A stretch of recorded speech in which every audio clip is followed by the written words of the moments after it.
সার্বিকভাবে আজকে কর্মসূচি হচ্ছে গতকাল যেভাবে নারকীয় কায়দায় ছাত্রলীগ আমাদের সাধারণ শিক্ষার্থীদের উপর আন্দোলন করে নির্যাতন করেছে, আমাদের বোনদেরকে পিটিয়েছে, সেটির হচ্ছে প্রতিক্রিয়া আজকে আমরা বিক্ষোভ মিছিল দিয়েছি।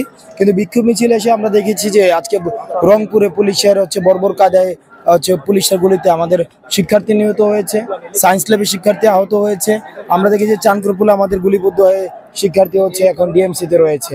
সেগুলো আমাদের একটি প্রশ্নবিদ্ধ আন্দোলনকে আমাদের একটি যৌক্তিক আন্দোলনকে প্রশ্নবিদ্ধ করার আমরা পায়তারার অংশ হিসেবে আমরা দেখছি। আমাদের শিক্ষার্থীরা গত 14 দিন ধরে যে শান্তিপূর্ণ আন্দোলন চালিয়েছে, সেটিকে গতকাল ছাত্রলীগ বিতর্কিত করার জন্য নানাবিধ কায়দায় তারা আমাদেরকে বিতর্কিত করার চেষ্টা করছে। আমরা মনে করি বাস্তবতা বিবর্জিত এবং কল্পনা প্রসূত একটি দাবি।